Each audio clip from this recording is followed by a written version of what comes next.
ہمارے جو مسلمانوں کے مسائل ہیں خاص طور پہ ان کو ایٹ لیسٹ ہم اجاگر کریں تاکہ گورنمنٹ کی نوٹس میں یہ چیز آئے اور اس کا حل تلاش کرنے کے لیے.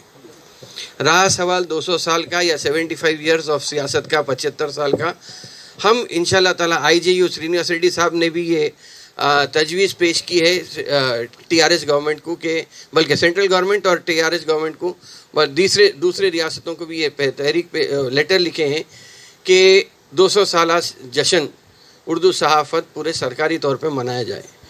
لیکن اس پہ عمل کب ہوتا کیا ہوتا اس کی تو بات نہیں ہے، لیکن ہم یہ طے کیے ہیں کہ 15 اگست 2022 سے 2 سال کے لیے ہم 200 سالہ جشن اور 75واں سال سیاست کا منانے کی ایک کوشش ہے.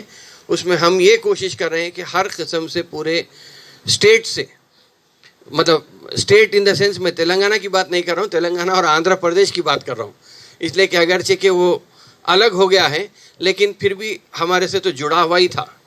تو ہم یہ کوشش کر رہے ہیں کہ ساؤتھ انڈیا کی حد تک یا پورے انڈیا میں بھی جہاں پر بھی جو بھی جلسہ ہوتا ہے تو 2 سال تک 24 فنکشن کی کوشش ہو رہی ہے.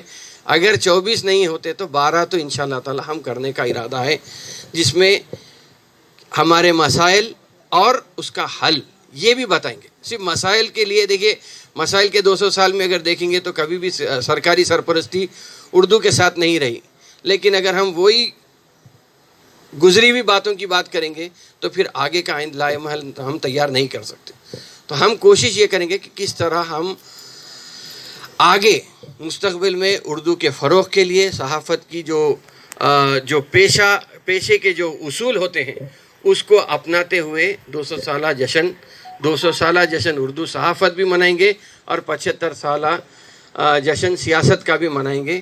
انشاءاللہ تعالیٰ زاہد علی خان صاحب سرپرستی کریں گے اور پوری ہندوستان سے لوگوں کو بلا کر یہاں پہ ایک کوشش کی جائے گی کہ حیدرآباد کو ایک مرکز بنائیں گے. اس لیے کہ جو اردو کا مرکز ہوا کرتا تھا، پہلے اردو کا مرکز لکھنؤ ہوا کرتا تھا، لکھنؤ سے شفٹ ہو کے بنگال گیا، بنگال سے شفٹ ہو کے دلی گیا.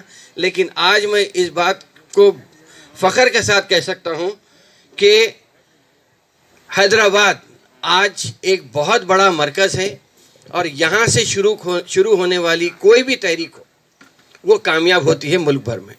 تو اس کے ساتھ ہی میں اپنی تقریر کو ختم کرتا ہوں اور فیصل صاحب کو اور تمام ذمہ داروں کو اردو جرنلسٹ فورم کے سبھی کا شکریہ ادا کرتے ہوئے اپنی بات. ہم تلنگانہ میں مل رہا ہے خالی مائنورٹی بجٹ، لیکن یہاں پہ ایک پرابلم یہ ہو رہا ہے کہ ہم سکیمز نہیں دے سک رہے ہیں، چاہے وہ محمود علی صاحب کی غلطی بولیے یا ملازمین کی غلطی بولیے یا گورنمنٹ کے جو آئی اے بیوروکریٹس بیٹھے ہوئے ہیں ان کی غلطی بولیے یا ہماری غلطی بولیے.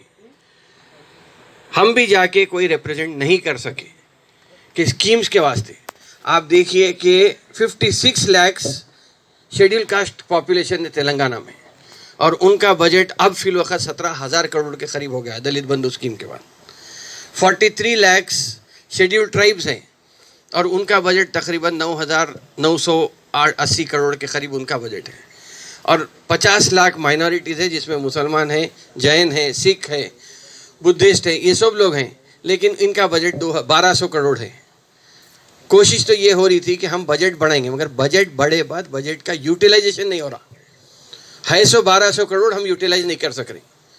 تو اس کے لیے ہم 12% کی تحریک چلائے تھے، لیکن کوشش یہ تھی کہ بجٹ بڑھ جائے گا. بجٹ بڑھا تو بجٹ کے لیے ہمیں ایک اسکیم بھی بنا کے پیش کرنا ہے. جیسا ابھی فیصل صاحب نے کہا، مانک راؤ صاحب سے کہہ دیے کہ آپ ڈبل بیڈ روم میں گھر دینا ہے، تو یہ راستہ بھی ہمارے کو ہی دکھانا ہے. کسی بھی اسکیم کے واسطے بھی ہو، ڈرائیور کم اونر اسکیم کی ہی بات ہے. 7 سال میں صرف 400 گاڑیاں دی ہے مائنورٹی فائنینس کارپوریشن سے. اس کے بعد سے اسکیم، بجٹ، ویلفیئر اسکیم پورے ختم ہو گئے. ہم بھی جا کے ریپرزینٹ نہیں کر رہے. ہم کسی کو تو کر سکتے. ہم اگر مانک راؤ صاحب کو بولے تو مانک راؤ صاحب ڈائریکٹ بھی اگر نہیں بولے تو بولیں گے میرے پہ پریشر آ رہا مائنورٹیز کا.